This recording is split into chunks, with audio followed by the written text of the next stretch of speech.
une tour de garde comme le château de Pente, comme le château, la tour de l'Impératrice. C'était des tours de guerre en fait. Et lorsque Voltaire, qui est au Délices, a des ennuis avec ses messieurs du consistoire pour faire son théâtre, il décide d'acheter le château de Tournai au président de Brosse ainsi que la propriété. Rothschild arrive ici voilà, en 1857-58 en gros, peu après l'unification de l'Italie. À l'époque de Garibaldi, bien sûr, les Rothschild, donc Adolphe de Rothschild et sa femme Julie, sont à la filiale de la banque Rothschild à Naples, et à ce moment-là, ils n'ont plus raison d'y rester. Et ils retournent à Paris, voir leurs cousins. Mais les tentations du lac Léman, les rives, sont plus belles que la ville lumière, probablement. Ils décident donc d'acheter et de construire dans la région. Ils s'établissent donc ici, dans la propriété de Saladin de Lubière, qui comporte une très très belle villa classique, avec un péristyle et des colonnades à la grecque, de superbes fresques à l'intérieur, mais malheureusement c'est trop petit pour leur usage. Ils vont provoquer des travaux énormes de terrassement de la propriété pendant des années, avec l'établissement d'un beau château, les communs qu'il faut, c'est-à-dire des écuries Louis XIII, un manège, une belle cervolière que vous voyez depuis ici d'ailleurs, qui existe encore, et ainsi que tout ce domaine de serre qui repose sur une surface de 1 hectare environ. Alors la date de construction de ces serres est approximative, mais on peut la commencer dès 1860. On sait que les plans du château et de la volière ont été effectués par Paxton et Stokes, son gendre qui a été associé. Donc Paxton est un jardinier de génie qui est devenu le très grand architecte que l'on sait outre-Manche. Il est connu ici beaucoup moins, mais le créateur du Crystal Palace de Hyde Park en 1851. Donc tout ça pour vous le résumer, parce que vous verrez plus tard tout un descriptif d'une immense serre qui englobait les arbres de Hyde Park. Enfin, c'est quelque chose de faramineux. Donc le choix de Paxton, de l'équipe Paxton, pour venir ici, a été un peu hésitant après avoir consulté des architectes paysagistes parisiens.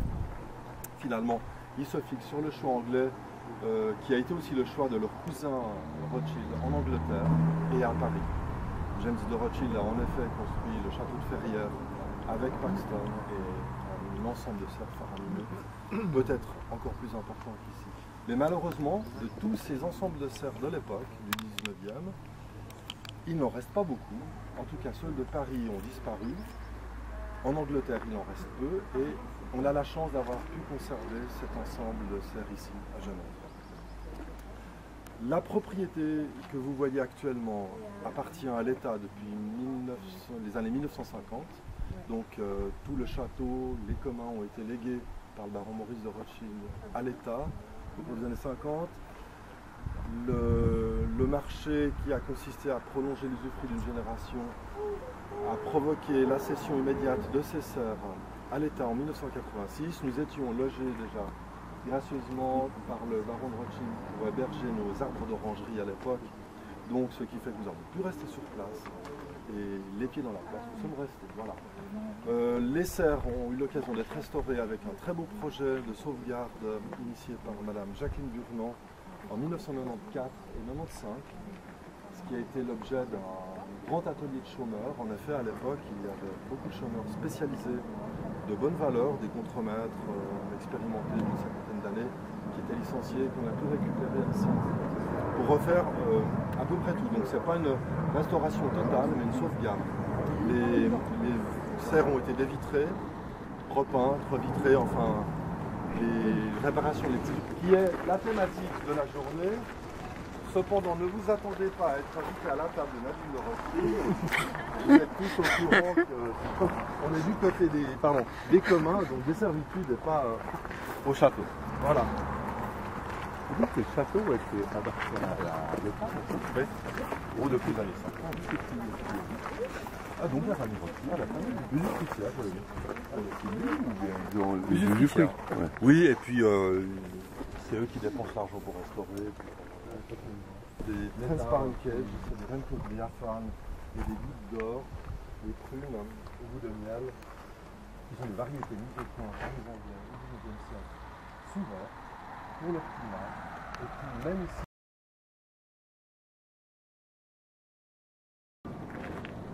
Le chauffage de ces serres à l'époque représentait environ un wagon de charbon par semaine. Il faut imaginer que dans les années 1860-70, les wagons de charbon ne montaient pas la range de Preny avec le train, donc il fallait les jucher sur des chars à chevaux, donc des chars de rail, côté charbon, le wagon sur le char et un train de chevaux, ça je ne l'ai pas exploré, est-ce que c'est 8 ou 16 chevaux, était attelé par Sauvin Schmitt pour monter ça jusqu'ici, chaque semaine. Ça devait être une belle procession.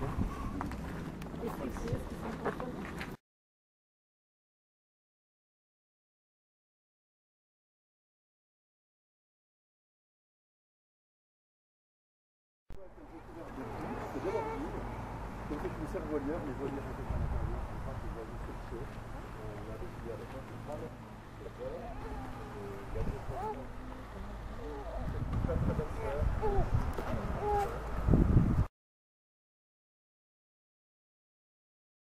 Ouvragé au sol, qui servait évidemment à diffuser la chaleur, bien que maintenant on ne chauffe plus rien de tout cela. Et vous verrez sur un autre signe somptuaire de l'époque, la petite serre de gauche servait à produire des fraises en forçant la végétation pour Noël.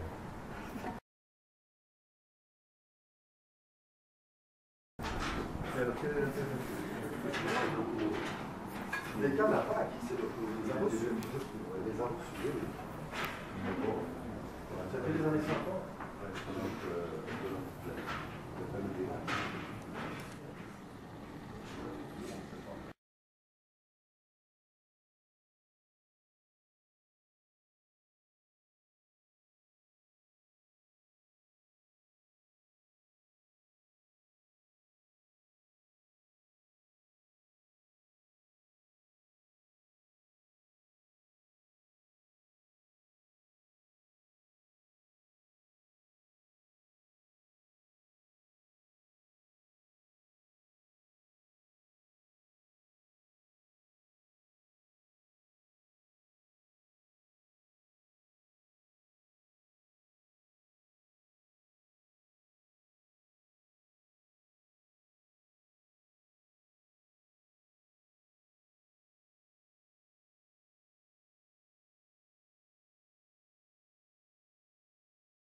Ces bois bruyants, les serres adossées, système de captation des rayons lumineux quand même très performant.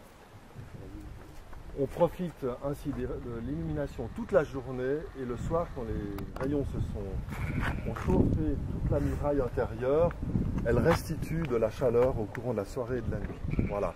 Donc c'est un piège à lumière très efficace, bien qu'à l'époque ces serres aient été toutes chauffées, elles ne le sont plus. Elles sont divisées en compartiments. On pouvait chauffer l'un ou l'autre à des températures différentes pour avancer plus ou moins la végétation. Là, on pouvait échelonner les récoltes comme ça. Bon, il ne faut pas oublier qu'à l'époque, il y avait beaucoup de domesticité, environ une centaine de personnes sur la propriété, dont une cinquantaine de jardiniers. Beaucoup de gens travaillaient pour les fruits, travaillaient à la production et à l'entretien estival.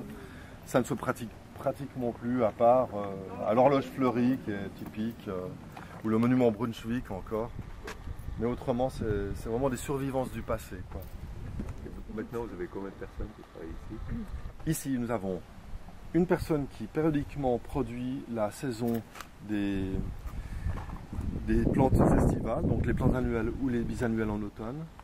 Et nous avons un jardinier qui s'occupe de toutes les collections. C'est deux. Ça fait plutôt 1,5. Bon, et de l'autre côté, ils ont combien de... Ah, de l'autre côté, ils ont 12 personnes. Quand même. Oui, mais c'est un grand parc et ils ont aussi quelques serres. Maintenant, ils ont reconstruit des serres. Ouais.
aura lieu l'été surtout. Alors ici, nous avons eu un gros problème. Derrière vous, il y a des pieds de vigne qui s'appellent Gros Maroc, qui ont été complètement ravagés par l'oïdium. Donc nous n'avons absolument pas eu de récolte ici. Alors l'oïdium, je vais vous le présenter, c'est ce feutrage blanc sur les feuilles, voilà, qu'on traite avec du soufre. Et vous en avez une grappe ici qui est très atteinte, mais en stade précoce, donc c'est que le poudrage du mycélium. Plus tard, ça va empêcher la peau du grain de raisin de grandir avec le gonflement du raisin, et ça va la fendre en une boutonnière, ça va ouvrir la chair et la pourriture va s'y loger. Donc les grappes sont entièrement pourries, après on ne peut plus le faire. Et aussi une petite aventure, enfin une mésaventure, une porte a été laissée ouverte un jour et tous les boutons sont rentrés. Alors, la serre supérieure a été broutée jusqu'à hauteur de mouton. Ça se voit encore maintenant.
Et voilà les petits moutons de la serre de Prégny.